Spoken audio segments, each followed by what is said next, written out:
L'eau usée a fini par faire son lit en pleine chaussée et donne du fil à retordre aux véhicules. Nous sommes sur la route d'Azito, dans la commune de Yopougon. C'est vraiment difficile parce que l'eau ne même pas souvent devant les portes. L'eau que vous voyez, il y a des voitures qui veulent dévier. Ça crée souvent des embouteillages d'abord les nuits, après ça des accidents aussi souvent. Vraiment ça nous gêne, les odeurs, c'est pas bien pour la population et pour les enfants surtout. C'est insupportable. Parfois quand on sait qu'on doit sauter les eaux usées pour pouvoir partir devant et puis avec les odeurs que ça donne, c'est vraiment difficile pour nous. Les voies même sont impraticables. À côté, la voie est en train de se dégrader, c'est pas tout intéressant. Un peu plus loin, terminus du bus 27, une bouche d'égout déverse de l'eau usée et des excréments sur la chaussée sous le regard impuissant des riverains et des passants. Ça me pose beaucoup de problèmes. Parce que ça qui court, ça rend malade. Donc si je suis là, que je vends à côté de là, tous ceux qui vont venir payer mes marchandises, vont dire que mes marchandises là, que je suis à côté de l'autre sac, donc ils ne peuvent pas venir payer. Alors que quand ils ne viennent pas payer, moi je paie. Devant ce spectacle d'eau usée qui érode le bitume et pollue la vie des populations, beaucoup pensent que le gouvernement devrait montrer ses muscles. Franchement, que l'État cherche à voir ce qu'il a fait pour que nous soyons tous heureux. Parce que non seulement l'État perd de l'argent en investissant pour refaire le bitume, si maintenant, par la faute de certains individus, le goudron doit se dégrader, vraiment, c'est désolant. Je souhaite que l'État prenne des mesures régaliennes contre les personnes en leur foutant des amendes. Ici, à Mamefete, vaste quartier précaire au cœur de la commune de Yopougon, les eaux usées sont omniprésentes et rivalisent le moindre espace avec les enfants. Ça dégage la mauvaise odeur, ça nous dérange beaucoup. Il y a beaucoup de personnes qui tombent malades. Il y a le palu, il y a aussi même des moustiques. On a besoin du soutien du gouvernement pour pouvoir aménager ces caniveaux. Les écoulements d'eau usée en plein quartier sur la chaussée coûtent aussi bien à l'État qu'aux populations, ne serait-ce qu'en termes de prise en charge sanitaire des malades.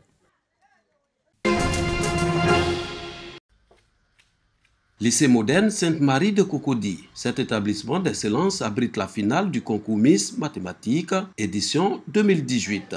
394 candidates vont s'affronter sur les épreuves de mathématiques et ce sont les responsables du ministère de l'Éducation nationale, de l'enseignement technique et de la formation professionnelle qui donnent le top départ de ce concours. Voir que de plus en plus le nombre de candidates en concours Miss Mathématiques est de plus en plus croissant. C'est un espoir pour relever justement le taux très faible des filles qui sont dans les matières scientifiques et même dans les filières professionnelles techniques. Elles doivent aussi être en enseignement supérieur, je crois que ça passe par là. Miss Mathématiques est un concours qui fait la promotion des mathématiques en milieu scolaire en célébrant les talents de cette matière scientifique. Pour les organisateurs, ce concours qui stimule l'excellence à l'école apparaît comme une opportunité pour les parents de mettre l'accent sur la scolarisation de la jeune fille. La maison ne repose pas sur le sol, mais sur la femme.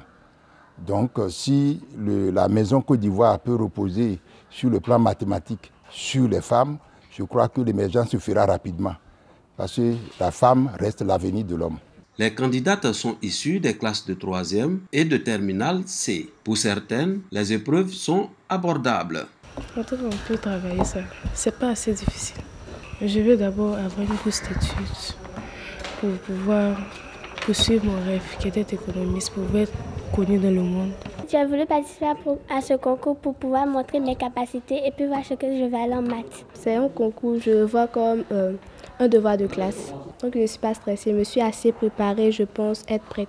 Le concours Miss Mathématiques est à sa 18e édition cette année. Les lauréates vont désormais participer aux Olympiades internationales de mathématiques.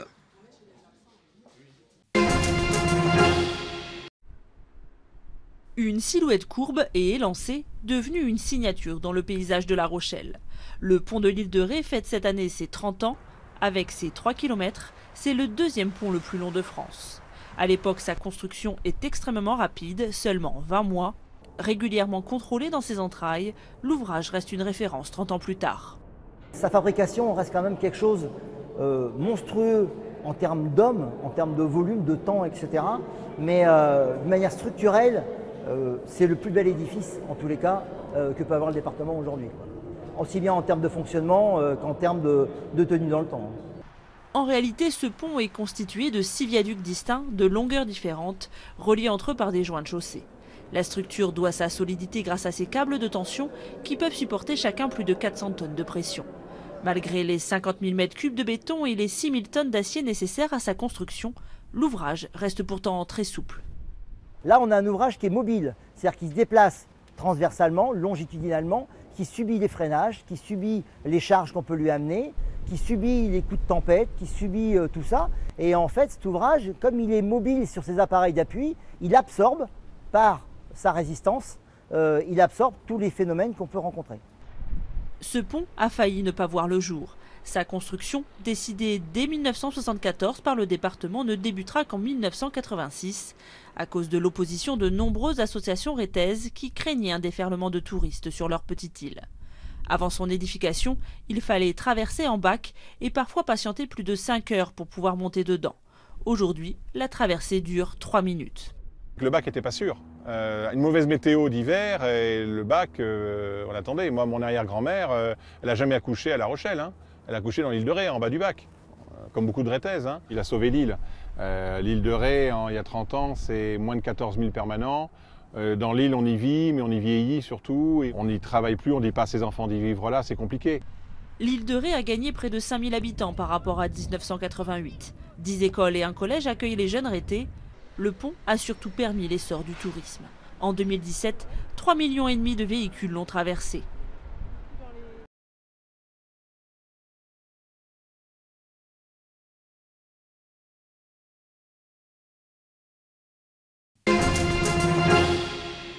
Depuis le voyage de Franklin Roosevelt à Yalta, Ukraine, en 1945, pour préparer l'après-guerre, aucun autre président américain ne s'y était rendu.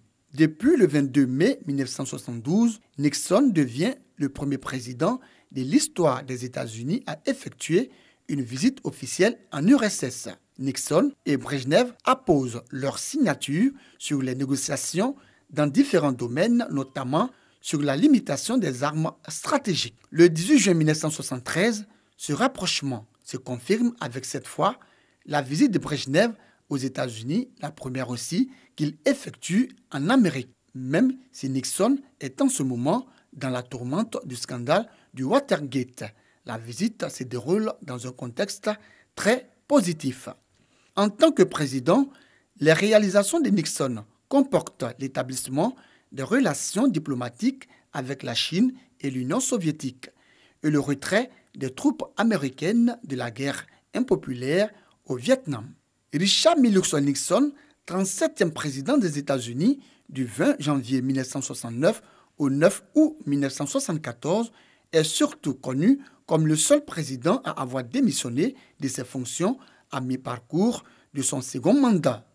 Alors que la Chambre des représentants s'apprête à le destituer de ses fonctions, le président des États-Unis, âgé de 61 ans, annonce sa démission au peuple américain à la télévision le 8 août, après avoir prononcé un discours de 16 minutes dans lequel il défend chacune de ses actions. Le scandale du Watergate, qui est à l'origine de sa démission, remonte à juin 1972.